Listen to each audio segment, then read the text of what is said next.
News that I didn't see us kicking the show off with today, personally. I know there's always media chatter around this, but sometimes it feels like noise. It was not. Some breaking news before we get through every game of the weekend. The Bills have fired their head coach, long-tenured Sean McDermott. But here's the kicker, Chris. They will retain, for now, their general manager, Brandon Beane. So, one, how surprised are you by this?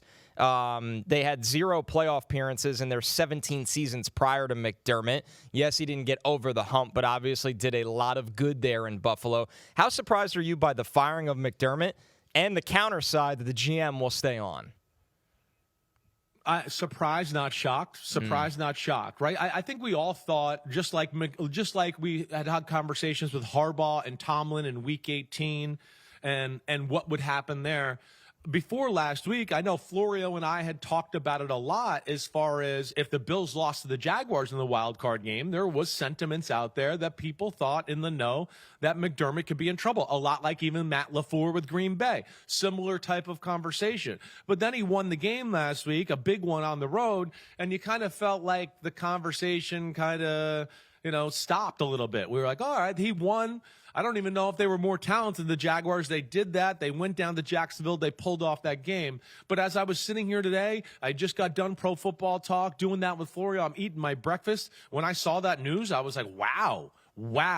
Because I feel like we heard nothing. Usually people in my position, right, Connor, I get inklings about this the day after a game, right? I heard nothing yesterday, heard nothing about this, and kind of, it fell off my radar a little bit just because I was worried about the games that we were going to watch yesterday. But yeah, I'm going to say, I'm surprised, not shocked. I knew this was a possibility. I don't know. I don't agree with it. I'll say that. McDermott's a hell of a football coach. McDermott, just like a Harbaugh or a Tomlin, and I think you would agree too, Connor, he's going to get a job if he wants a job right away. He's definitely at the top of the list in this coaching cycle now as far as guys that are out there and available.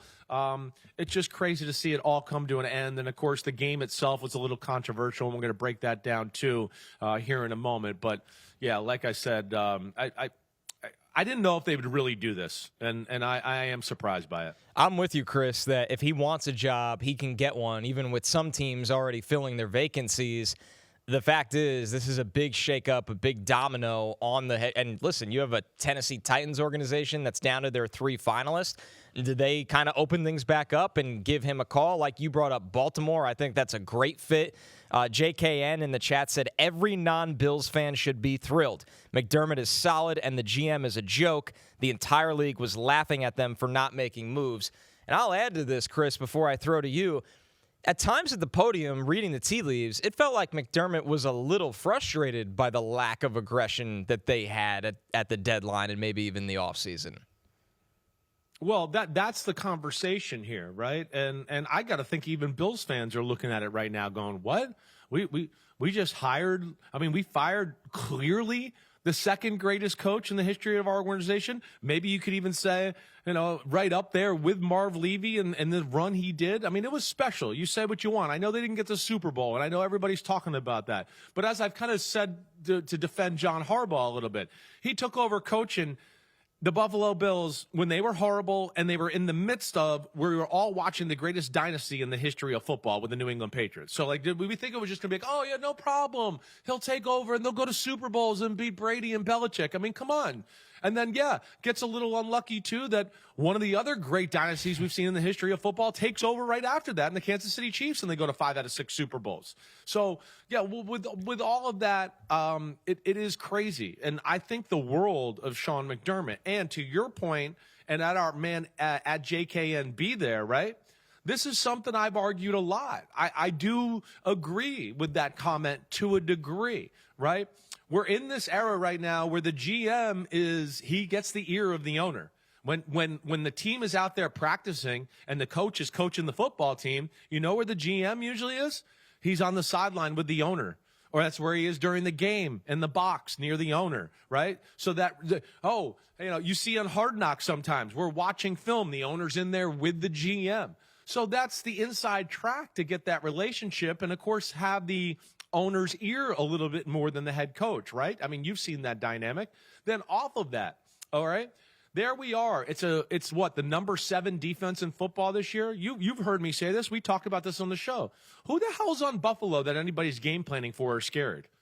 Who's ever really been on Buffalo that anybody's game planning or scared for? Tell me. Anybody? I don't know if there's one guy in the Sean McDermott era on the defensive side of the ball where I would go, you know, he's a real game changer, this guy. They're going to have to think about how they protect, or they can't throw at this guy because it's island shut down, right? That doesn't go on. And on top of that, Connor, and please push back if you disagree, there's been very few of those people on the offensive side of the ball too.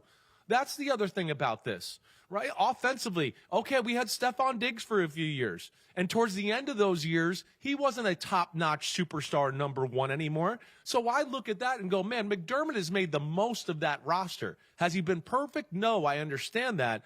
But I also don't look at it and go, oh, wow, this is just an unreal Super Bowl roster every year. You know, I've questioned that a number of times throughout McDermott's tenure there in Buffalo. I'll actually one-up you here, Chris. I think all things considered, and I understand people might not digest this right away, this was one of his better coaching jobs of seasons. I don't think the Bills had a great season, but the ingredients he was given compared to what they did.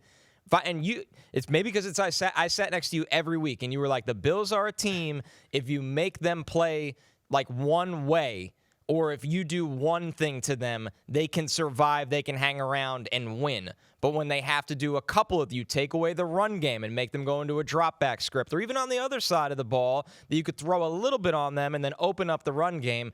Because of the ingredients he was working with, they lost a lot of games that they should have won because of that. And it goes back to your point that they haven't had a superstar. They paid Von Miller a ton of money to be that, and he wasn't that for them. He simply just wasn't that for them. And that's on the GM sometimes. I don't think I have a problem if you're going to fire McDermott if you have a real plan. My problem is John Harbaugh just signed his contract with the Giants, so that plan is out the window. My bigger problem, Chris, is it's either a clean slate, no half measures, or nothing. It's not the GM stays on, so now we have some of the same problems that just couldn't get us over the hump, but the next head coach is going to do all of these things to get us over that. I think it needs to be two guys coming in together that look from the outside and go, this is what's kind of fallen them, even with Josh Allen, that needs to be changed. I don't think you get that fresh mindset when you take a half measure, only move on from the coach, but not the roster construction general manager.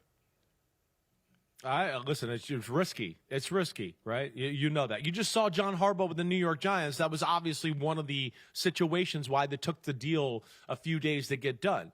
Because there was things there with the GM, and I think some powers he wanted within the organization, and at least to be on an equal standing with the GM. Why, Connor? Just because of what we're talking about. He doesn't want the GM to be able to go in there first and last to the owner and state his case, and then the coach doesn't even get to go and tell you what's maybe some of the context of why it happened or whatever else. And that's where that's a little crazy that way.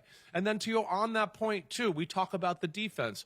Offensively, I mean, let's be serious. Most people on the street, if I go out in Chicago right now, I go, name me the receivers for the Buffalo Bills. Nobody's going to be able to name them.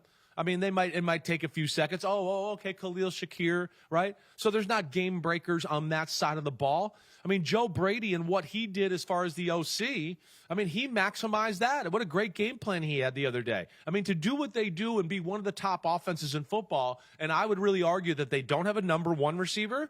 And news alert, they don't really even have a number 2 receiver, and they were one of the top offenses in football, right? And that's crazy to me. And that does not fall all onto the coaching, all right? So that's where I feel for Sean McDermott. I think he's one of the best defensive minds in the game, and I think you and I have said that a lot. Some of their defense and what they do is because of the coaching and the scheme.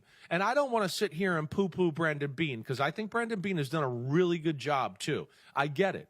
But I just don't think it warrants, right, maybe McDermott getting fired. And I think Brandon Beane and the Bills, yes, have not necessarily always put McDermott on equal footing with some of the other top teams in football, but they were viewed to be up there because they have a quarterback that we all know is a superstar and one of the best we've ever seen.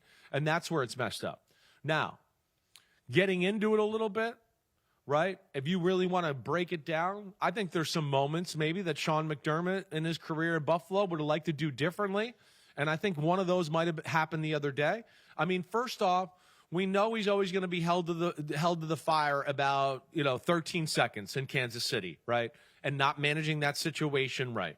That was egregious. And that's one where, yes, you put that on the coach. He messed it up. They did a lot of good things in that game, but they messed up. And that did not have them return. They didn't play the right defense, right? There was a few mistakes there. Then, okay, he's had maybe some mistakes here and there, but I don't know of any ones that I look glaring at other than what we saw at the end of the first half the other day in Denver, right? First half in Denver, you give Josh Allen the green light to go, hey, let's go drop back and maybe see if something can happen late in the half. We know it's going to take something pretty monumental and a huge play to make something happen with 16 seconds. So we have the 13-second mistake, and here's the 16-second mistake.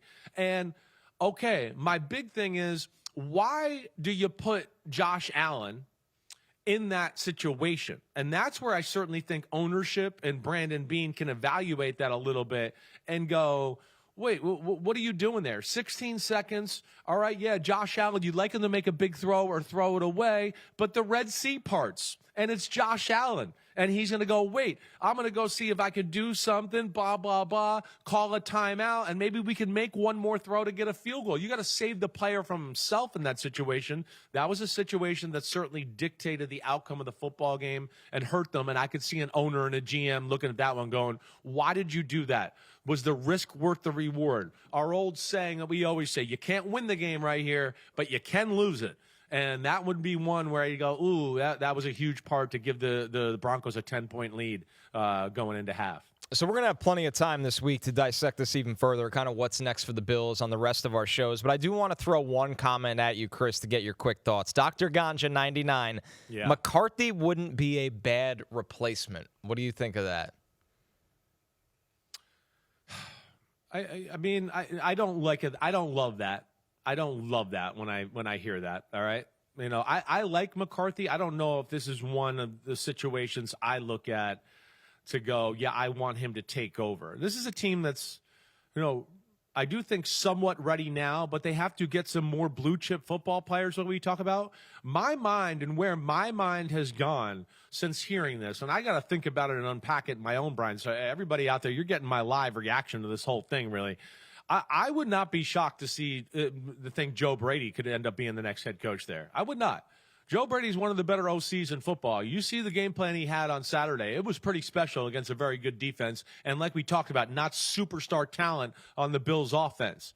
Right, so that's one where I'm certainly looking at it going, wait, the GM stayed. They know they got a pretty good play caller here who's in demand and could be hired as a head coach somewhere else. Maybe they're looking at this, hey, let's keep the continuity around Josh on the offensive side of the ball and the system the same. And now maybe we can go out and find a really good D coordinator and help the team out that way with some roster moves as well. That's kind of where my brain's gone right now, Connor. Yeah, if they go that route and promote essentially Joe Brady, and I know the defense schematically, if they did this, would be a total 180.